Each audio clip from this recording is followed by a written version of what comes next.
Now, we've talked a lot about the way our elections work recently. I'm going to go ahead and recommend that all you guys take a look at Greg Palast came on Crystal Kyle and Friends. You could type into YouTube Greg Palast secular talk and it'll probably come up.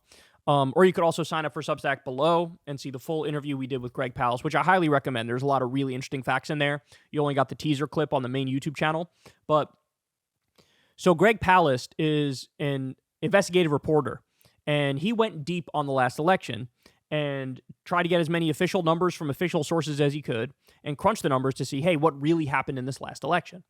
And according to his calculations from very publicly available numbers, evidence that's available for anybody to see, Kamala Harris actually won, I believe the number was 3.54 million more votes, something in that ballpark, about 3.5 million more votes than ultimately was counted for her, right? So he says, this is straight from him, he says, if the election was free and fair, Kamala actually would have won 286 electoral college votes.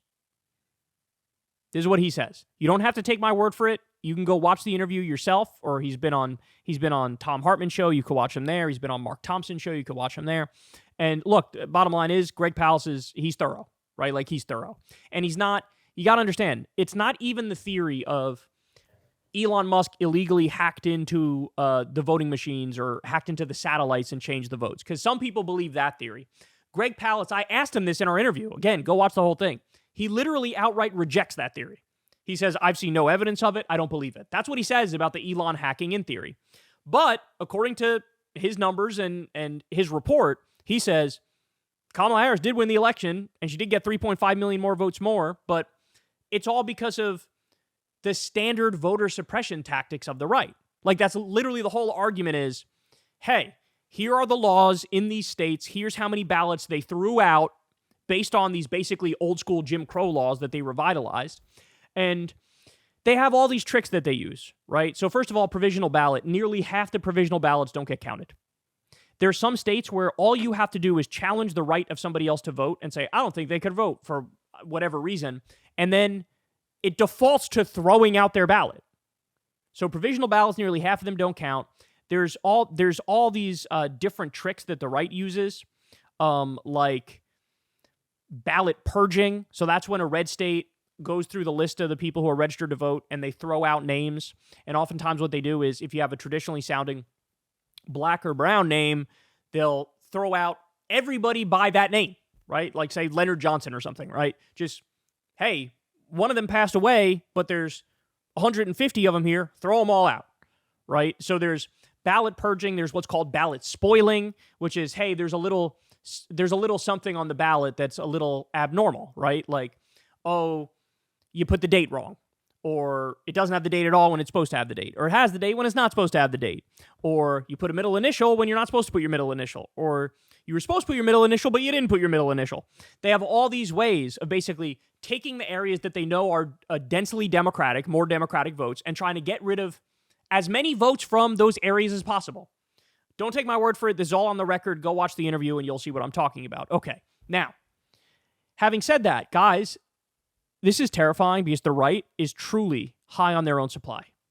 They think they are invincible now because they've largely gotten away with everything. Trump got away with January 6th. He got away with the fake elector slate. He got away with 91 crimes. Now he's acting like a total dictator in no uncertain terms. And so now the right is realizing, hey, we got away with everything already, and why don't we go further? So you ready for this? Having set the table for you by going through all that, look at this. This is from Mark Pocan. Under Republican SAVE Act, your driver's license won't be enough to vote. You'll need, number one, a passport, which more than half of Americans don't have and costs at least $130, or a birth certificate with your current legal name, which nearly 70 million married women lack, or military service papers, not a military ID alone, with sensitive info. And he goes on to say, I'll be blunt, this is a modern-day Jim Crow bill that restricts access to the ballot box.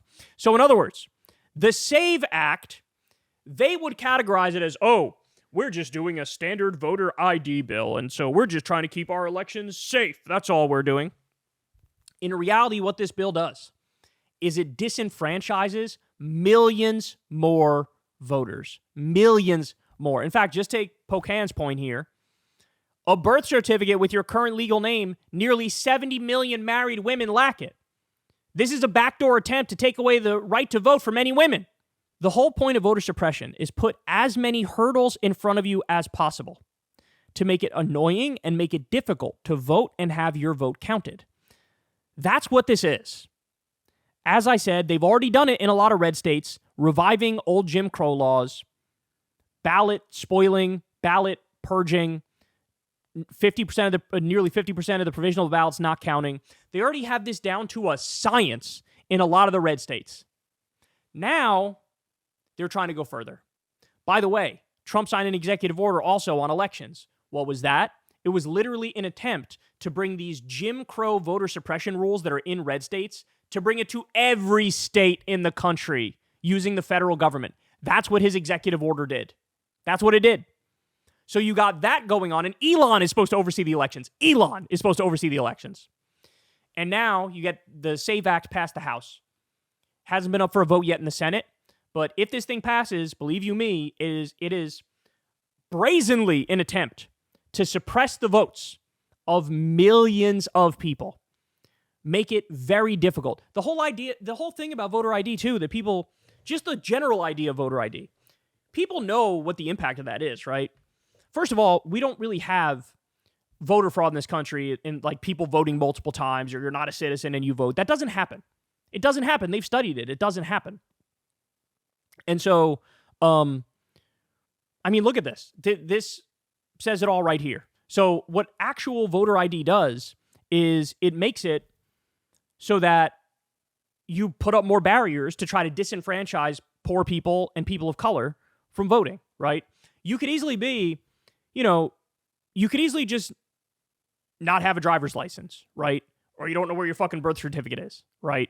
And so if you don't have a driver's license and you don't know where your birth certificate is and you didn't get a passport because you don't fucking travel anywhere, to do voter ID is effectively saying, hey, the poorest people in the area, the minority communities, we're just trying to make it so that fewer of them can vote and have their vote count. That's the whole point of voter ID. It literally has nothing to do with, protect our elections and make sure illegal immigrants don't vote. It's got nothing to do with that. It is a trick. The cover story is, we're trying to safeguard our elections from people who shouldn't voting. But when we know there are studies and we know that doesn't happen, it is so incredibly rare, then the end result is what I just described. You disenfranchise people from voting. You effectively try to put more hurdles in the way and take away the right to vote for people who have the right to vote. And like I said, now they're going above and beyond. They're going further. And this is it right here. This is like, between Trump's executive order and the SAVE Act, they're really trying to make sure that Democrats can never get back in power. That's the goal. Now, again, this hasn't passed the Senate yet. I don't know what's going to happen with it, but if Trump's executive order needs to get slapped down by the courts, and the SAVE Act absolutely cannot become law, because these hurdles, they chip away. This is how you chip away at democracy. It's never going to be something as brazen as like they just pass a law that says we're taking away the right to vote for minorities or for women.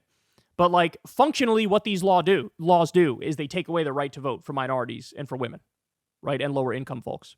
That's what it is. And so now you know.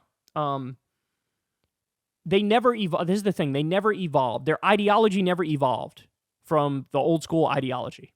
From a genuinely racist, a genuinely sexist ideology, it never evolved. Because if you evolved, you would never try to get something like this through, knowing what the impact of it is. You would never try to get it through. You'd never support something like this. But they do. And what does that say? And by the way, just remember, if they haven't evolved on this, they haven't evolved on other shit either, which is why over 100 Republicans in the House of Representatives voted against gay marriage in like 2022. It was like 160 something, I believe.